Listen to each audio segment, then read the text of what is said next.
It's morphin' time! Hello, this is Soundout here, and welcome back to a new type of video. This time we're going to be doing a top 5 list. Not something unusual here, however, today the subject is G.I. Joe, which I haven't talked about on this channel since Rise of Cobra destroyed my dreams. That being said, G.I. Joe Classified Series was just announced today by Hasbro officially at New York Toy Fair 2020, featuring Snake Eyes, Scarlet, and Roadblock. And I'm just going to go ahead and say Duke and Destro are coming because, well, we got listings for them and other things. But on that note, taking that into consideration, I want to talk about what I want from the line, essentially. I kind of came up with a quick little top 5 list to sort of discuss, you know, which figures do I want to see in G.I. Joe Classified going forward. I'm very excited for this line. I know some are kind of off-put by the more modern designs, but I do actually kind of like the idea of, instead of trying to match a specific style, a specific piece of artwork, or a specific animated series, it more so goes for, here's a unique original design of a character, and they all blend together nicely. Like, they have a cohesive aesthetic. So I like that a lot.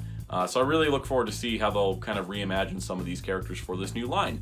And then the scaling wise, it can slip into Marvel Legends for people that need more military people or customizers. There's definitely a lot of modularity there. So that's super exciting, and I'm looking forward to it. So I thought, hey, let's talk about G.I. Joe for a bit. I got my start with G.I. Joe way back with this guy. Not a vintage 83 Snake Eyes. It's a 2000s reissue done by Hasbro for the Rhino DVD set of the first 2 miniseries of G.I. Joe. So I've always had an attachment to Snake Eyes this way, because it's like the earliest Joe figure I can remember having. So Snake Eyes is in Wave 1. He's getting a deluxe release, so that's perfect.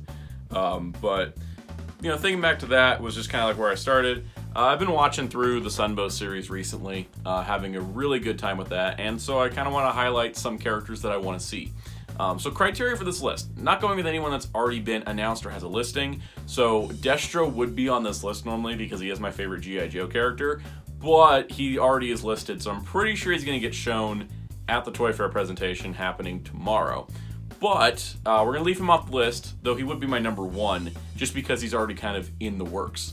The other thing is that no other restrictions really. It can be characters from wherever, but most of what I'm picking is from Real American Hero era characters, and I'm not really going to be worried about how they look per se, but more so getting these figures in a 6-inch form. So without further ado, let's begin.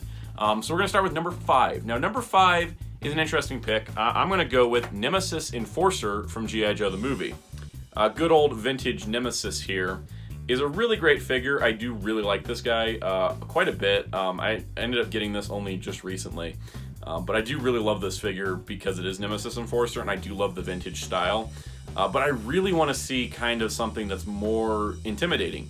Not necessarily more accurate to the original G.I. Joe movie, but having Nemesis Enforcer with bat wings, especially since now they could be articulated, they could spread out a lot farther on a 6-inch figure, and maybe giving him a more menacing look would be pretty awesome. So, you know, he's not like a major character in terms of character, but I think Nemesis Enforcer would be a great pick, just in general for the line to give a lot of variety. So I'm kind of hoping we'll see Nemesis in some way at some point. Maybe not in year 1, but something I definitely want to see in the future. So that's Nemesis Enforcer. Number 4, we're going to go with Shipwreck. Now this is not my vintage Shipwreck. I have a vintage Shipwreck somewhere. This is a 2000s one. I really like Shipwreck. He's one of my favorite G.I. Joe characters. I love the fact he was introduced as I'm not really a team person, but you guys pay good, so I might as well join up.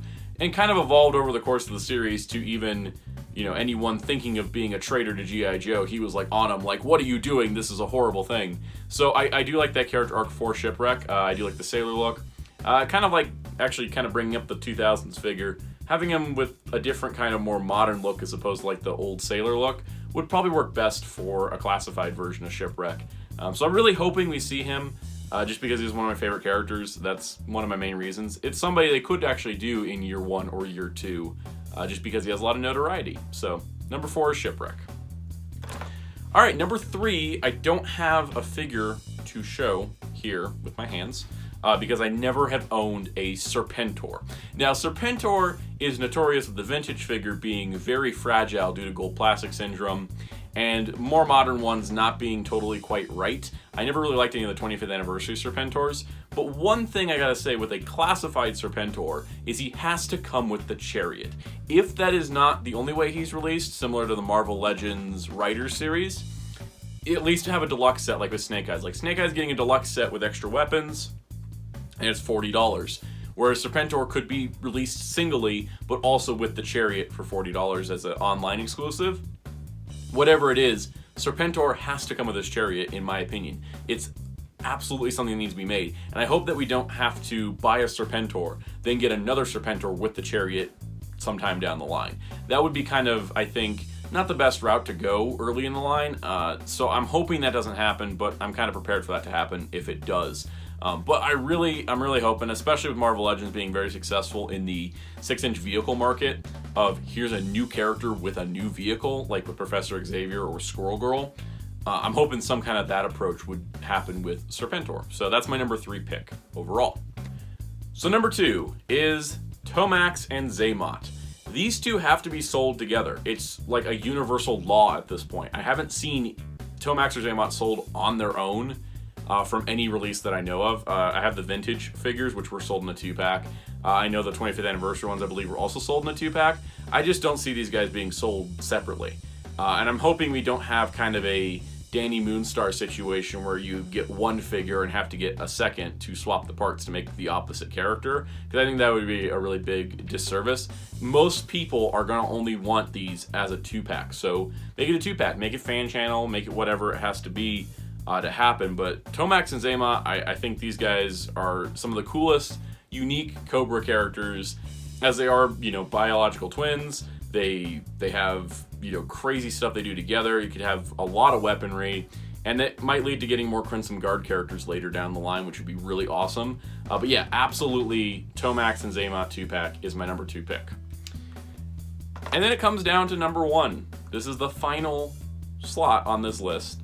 I probably could go further. I probably could delve into the line deeper, go into maybe like my top 5 most obscure characters, if that's something people want to see. But right now, my number 1 most wanted G.I. Joe classified figure is Lady Jaye. Lady Jaye is my favorite of the female Joes. She's one of my favorite G.I. Joe characters of all time. She's up there with Destro and Snake Eyes. It's like some of my absolute favorites. And I'm hoping she gets made. And I'm hoping we don't have to wait too long. Scarlet's in Wave 1, which is fantastic. I like the body mold. It's a very realistic body mold where it's not like overly exaggerated comic book proportions for a female character, which is wonderful. And I'm sure Baroness is probably like the next female character we'll get. I'm hoping Lady Jaye is right after, because this is a character I really like. She's super progressive in the Sumbo cartoon, which is honestly surprising. Like she does not take grief from anyone for, you know, she's like, I'm a woman, but firstly, I'm a soldier. And I like that her personality, her attitude towards that is really great. I'm hope, of course, we get Flint to go alongside Lady Jaye, but Lady Jaye is my number 1 right now.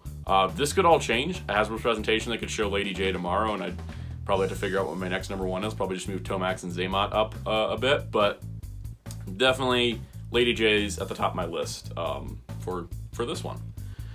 So that does it for this list. I hope you enjoyed it. It was a quick little thing I kind of threw together. If you want to see more of these lists for this and other toy lines, please let me know in the comments below. I would love to hear your feedback. And yeah, if you enjoyed this and want to keep up with the channel, please like, subscribe, and turn on the notification bell. Check us out on Patreon if you like at patreon.com/Soundout12. Check out my graphic artist on Twitter at darkclaw643, and check out Hero Club at hero-club.com for all your G.I. Joe news and more. I have an article about today's reveals up there right now. So until next time, this is Soundout saying goodbye.